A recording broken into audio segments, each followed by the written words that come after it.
1. T-14 Armata tank. The next-generation tank for the Russian ground forces, Armata is a long overdue replacement for the T-72/T-80/T-90 series of tanks. Armata is expected to be a totally new design, a clean break from the T-72 series that has dominated the Soviet-Russian tank force since the late 1970s.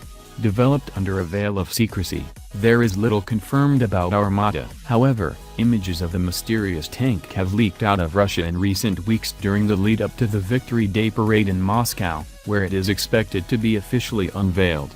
The turret and main gun are covered canvas in the leaked photographs. Regardless, we can make some pretty good guesses about the tank's ultimate configuration. Armata is expected to mount a brand new crewless turret armed with a 125mm main gun. It will almost certainly stick with an autoloader, keeping crew count at 3. The tank will also have a remote weapons system on top of the turret, probably armed with a heavy machine gun. Concept drawings have depicted Armata with a turret-mounted 30mm autocannon and 2 machine guns, but the shape of the canvas-covered turret seems to point only to a single additional machine gun in addition to the main gun.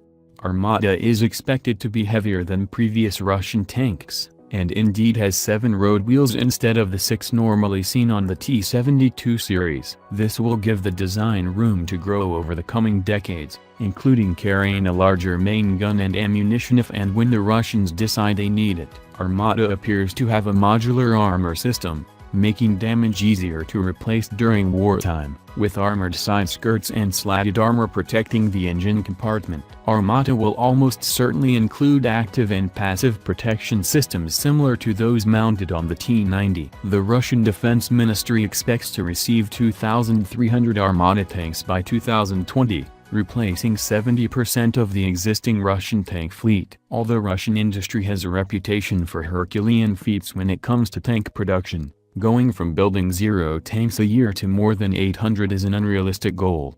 Armata is expected to be the foundation of a family of heavy combat vehicles. A heavy infantry fighting vehicle variant, T-15, has been sighted and is also expected to make its debut at the parade.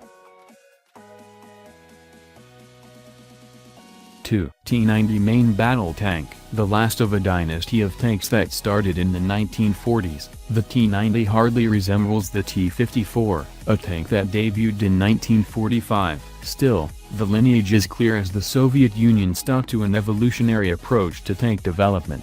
Over the decades, the T-54 medium tank evolved into the T-55, which beget the T-62, then T-64, T-72, T-80 and finally the T-90. The T-90 was a post-Cold War tank for a Russia without the finances to pursue a new design. The T-90 is an improvement of the T-72B, as though the Russian Defense Ministry preferred to pretend T-80 had never happened. The T-90 retains the general layout of the T-72 series, including the hull, turret, main gun and diesel engine, but its general shape is distorted by the considerable amount of add-ons that make a modern T-90. The T-90's 2A46M 125mm smoothbore gun is the same as that in the T-64, T-72 and T-80. The 2A46M fires high explosive anti-tank and kinetic energy rounds. It can also fire the reflex-guided missile, engaging armored vehicles and even low-flying aircraft at ranges exceeding that of regular gun rounds. Supplemental armament consists of a 12.7mm heavy machine gun and a coaxial 7.62mm machine gun. Russian tank designers, unable to add the weight of traditional armor to the basic T-72 chassis, opted to increase the T-90U's armored protection through lightweight, high-tech upgrades. Explosive reactive armor tiles, the Shta-Ura missile jamming system and the Nakitka camouflage system passively protect the tank. Active protection is provided by the Arena system, which detects and knocks down incoming anti-tank missiles. The total number of T-90s produced is thought to be around 1,600, a large portion of which is owned by the Indian Army.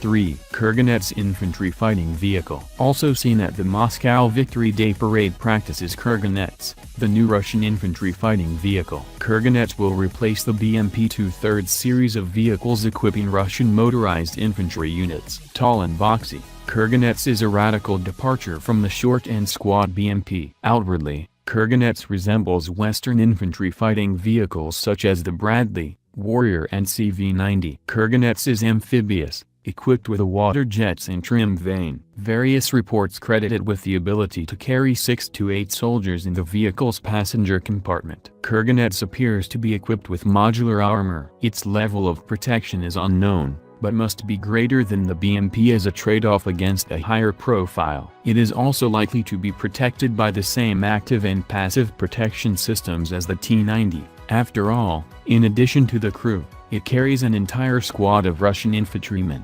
Like Armada, Kurganet's turret is covered with canvas, likely until day of the parade. It appears tiny, jibing with rumors that it features an unmanned turret armed with a 30mm 2A42 automatic cannon and 4 Kornet M anti-tank missiles. Also like Armada, Kurganets is to be a common hull for an entire family of armored vehicles, including an infantry fighting vehicle, command and control vehicle, mortar carrier and ambulance.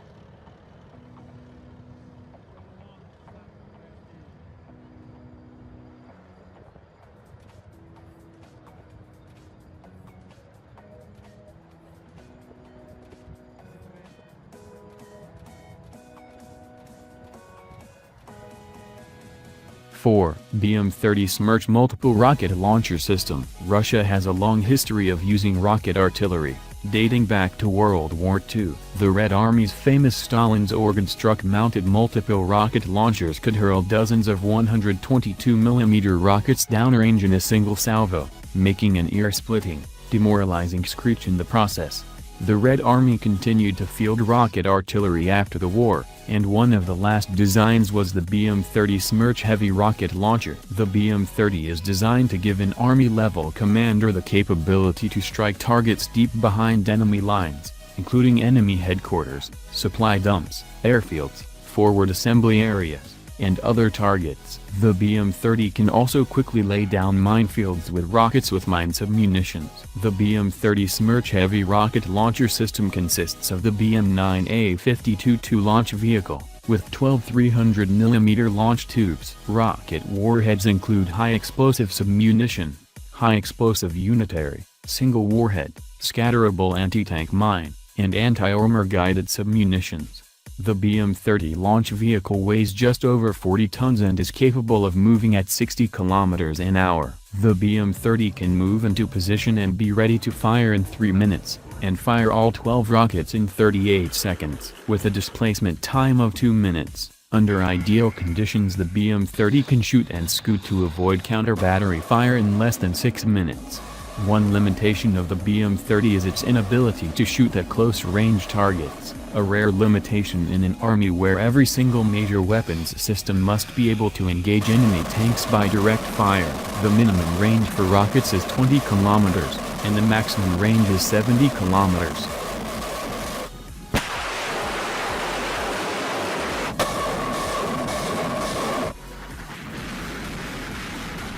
5. 2S-35 Koalitsia self-propelled howitzer. Also seen at last month's parade practice is Koalitsia, Russia's latest self-propelled howitzer. A 152mm howitzer mounted on a tracked chassis. Koalitsia just started trials last year. Koalitsia resembles Russia's current self-propelled howitzer, Arms2. It appears to use the same 152mm gun as the older system, albeit longer by 4 barrel widths. The longer barrel and enhanced muzzle brake suggests the howitzer will have a longer range than Arms2's 18 miles, 22 with rocket-assisted projectiles. Arms2's muzzle brake also has 3 baffles, while Koalitsia has 5. There are rumors the howitzer caliber has been changed to 155mm to make it more compatible with Western ammunition on the export market. This has not been confirmed, and is doubtful considering it would render Russia's existing ammunition stockpiles obsolete. Curiously,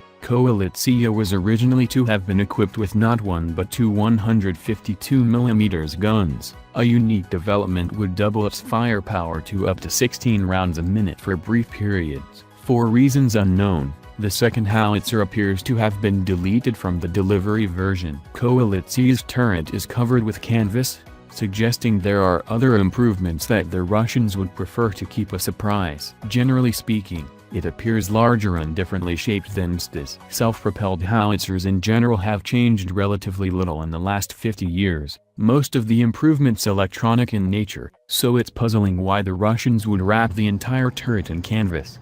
One baffling aspect of the Koalitsiya is that, like Arms2, it appears to be based on a T-72/T-80 and not the Armada chassis. Although a familiar platform, this may make repairs difficult once the older tanks are phased out of service.